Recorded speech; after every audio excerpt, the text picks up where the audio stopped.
Assalamualaikum warahmatullahi wabarakatuh. Salam, Om Swastiastu, Namo Buddhaya, salam kebajikan.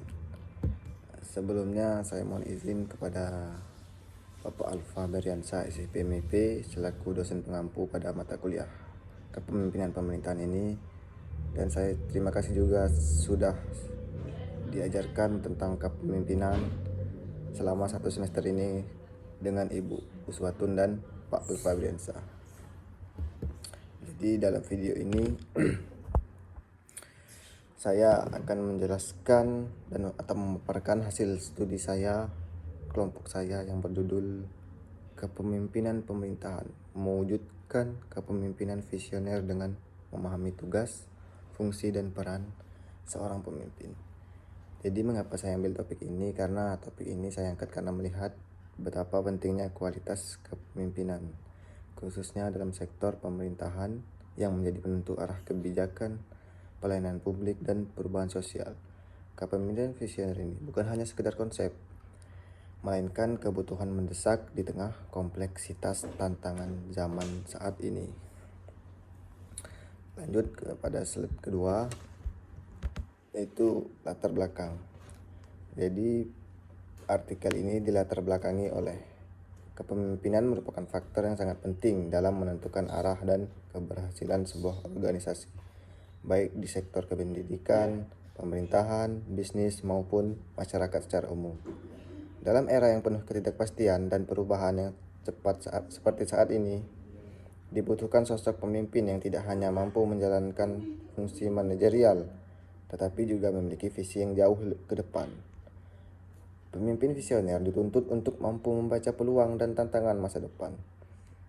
Pemimpin itu harus bisa menganalisis SWOT, strength, weakness, opportunity, dan threat. Nah, pada hal ini pemimpin itu harus bisa membaca peluang dan apa tantangannya pada masa yang akan datang, serta menginspirasi seluruh anggota organisasi untuk bergerak bersama menuju tujuan jangka panjang. Namun untuk menjadi pemimpin visioner yang efektif, diperlukan pemahaman yang mendalam terhadap tugas, fungsi, dan peran kepemimpinan.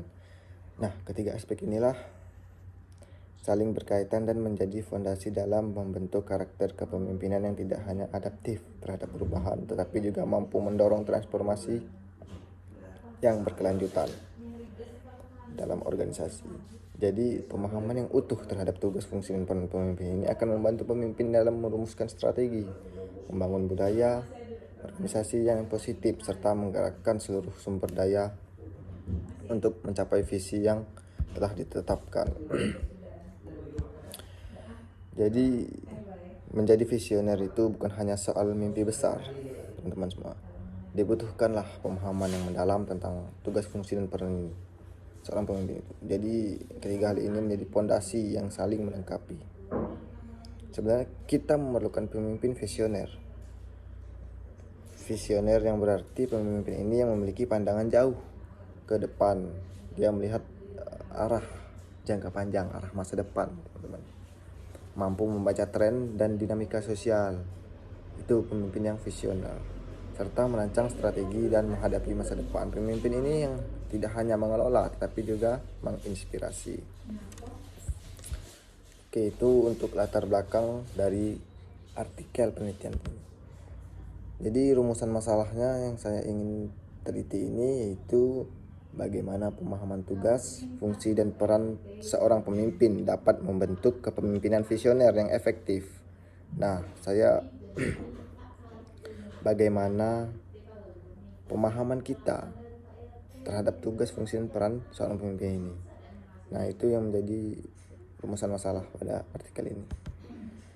Jadi tujuan penelitian atau tujuan dari penulisan artikel ini yang pertama itu untuk mengkaji secara teoritis bagaimana tugas, fungsi, dan peran pemimpin berkontribusi terhadap kepemimpinan visioner. Nah, yang kedua itu dengan teori yang jelas kita bisa memahami seperti apa karakteristik pemimpin visioner dan bagaimana cara kerja. Yang kedua, saya berusaha untuk mengidentifikasi praktik-praktik kepemimpinan visioner yang ditemukan dalam berbagai hasil studi atau kasus di lapangan. Dengan demikian, kita tidak hanya bicara di tingkat konsep, tapi juga melihat penerapannya nyatanya di dalam organisasi maupun di pemerintahan. Nah, itu untuk tujuan penelitian saya. Masuk ke bagaimana saya mengambil data, metode apa yang saya pakai. Nah, ini slide kelima ini metode penelitian. Jadi penelitian saya ini menggunakan jenis penelitian kualitatif deskriptif dengan memberikan pemahaman mendalam terhadap pandangan, pengalaman, atau perilaku individu. Teknik pengumpulan data yang digunakan adalah studi literatur. Mengapa saya mengambil studi literatur? Karena saya menelaah berbagai buku teori tentang teori kepemimpinan, jurnal ilmiah tentang kepemimpinan, dan laporan penelitian terdahulu yang relevan.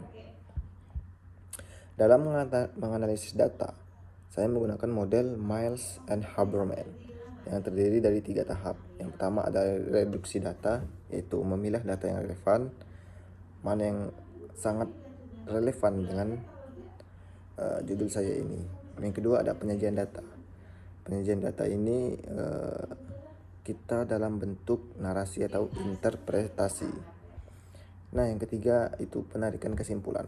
Berdasarkan pola-pola yang dari literatur yang dianalisis, itu kami tarik kesimpulannya. Jadi pendekatan ini sangat cocok untuk menggali konsep kepemimpinan yang visioner, yang tidak hanya dinilai dari hasil, tapi juga dari proses berpikir dan tindakan. Selanjutnya ada, masuk ke tinjauan teoritis. Jadi tinjauan teoritis dalam artikel ini menyoroti 3 aspek utama dalam kepemimpinan visioner, yaitu tugas, fungsi, dan peran pemimpin. Nah, tugas pemimpin mencakup pengambilan keputusan strategis, perencanaan, dan pengelolaan sumber daya organisasi. Selain itu ada fungsi pemimpin. Fungsi pemimpin ini meliputi perencanaan, pengorganisasian, pengarahan, dan pengawasan yang mendukung pencapaian tujuan organisasi. Sementara itu, adapun peran pemimpin tidak hanya administratif saja, tapi juga sebagai agen perubahan yang mampu menginspirasi, membangun budaya organisasi yang positif, serta mengarahkan tim menuju visi jangka panjang secara efektif dan berkelanjutan. Nah, tugas fungsi dan peran ini harus dijalankan secara terintegritas untuk menghasilkan dampak nyata. Nah, disinilah muncul karakter pemimpin yang visioner. Masuk ke slide selanjutnya, yaitu hasil dari kajian literatur atau hasil dari penelitian-penelitian terdahulu. Artikel ini menyajikan temuan dari berbagai penelitian yang relevan mengenai kepemimpinan visioner di berbagai konteks. Nah, dari studi-studi yang dikaji, ditemukan bahwa pemimpin visioner memiliki kemampuan untuk membentuk budaya organisasi yang berkarakter, meningkatkan efektivitas pelayanan, menginspirasi anggota tim, serta membangun kinerja dan loyalitas organisasi. Nah, jadi temuan ini menguatkan bahwa kepemimpinan visioner bukan hanya tentang visi, tetapi juga tentang bagaimana visi itu dijalankan melalui pemahaman tugas dan fungsi yang menyeluruh. Nah, itu untuk hasil dari studi literatur. Next, ada pembahasan. Jadi pada pembahasan kali ini, kepemimpinan visioner merupakan fondasi utama dalam menciptakan arah organisasi yang jelas dan transformatif di tengah perubahan zaman yang cepat. Nah, pemimpin itu harus modern. Dia harus mengikuti perkembangan zaman. Jadi seorang pemimpin visioner itu tidak hanya dituntut untuk memiliki visi yang jauh ke depan, tetapi juga harus mampu menerjemahkan visi tersebut ke dalam tindakan konkret yang dapat memotivasi dan menggerakkan seluruh elemen organisasi. Nah, pemimpin visioner yang efektif juga mampu menciptakan budaya organisasi yang partisipatif, inklusif, dan adaptif terhadap perubahan. Nah, ia tidak bekerja secara otoriter, tetapi justru membangun komunikasi dua arah, melibatkan anggota organisasi dalam pengambilan keputusan, serta mendorong tumbuhnya loyalitas kerjasama tim. Nah, justru jadi kekuatan utamanya pada kepemimpinan visioner ini yaitu kemampuan untuk membangun kolaborasi. Misalnya dalam situasi sulit sekalipun, ia mampu menjaga semangat tim dan memandu mereka dengan penuh keyakinan. Nah, itu untuk penjelasan atau pembahasan. Jadi dapat saya tarik kesimpulan pada artikel saya ini. Nah,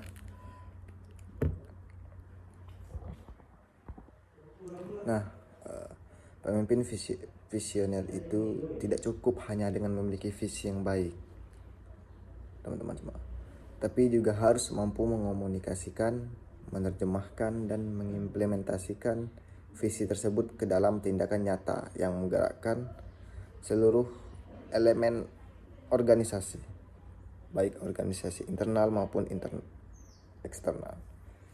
Nah, keberhasilan kepemimpinan visioner terletak pada sinergi antara kemampuan teknokratis dan humanistik, antara ketegasan dalam pengambilan keputusan dan fleksibilitas dalam berinteraksi sosial. Nah, jadi dengan demikian dapat ditegaskan bahwa kepemimpinan visioner ini merupakan hasil dari kombinasi yang seimbang antara pemahaman konseptual, ketajaman strategi, kepekaan kontekstual, dan integritas moral. Nah, kepemimpinan semacam inilah yang dibutuhkan dalam menghadapi dinamika global saat ini, serta menciptakan organisasi yang tangguh, adaptif, dan berorientasi pada masa depan. Jadi salah satu contoh yang dapat kita teladani sebagai pemimpin yang visioner yaitu pada Gubernur Jawa Barat, yaitu Kang Deddy Mulyadi. Beliau itu sangat mengikuti perkembangan zaman,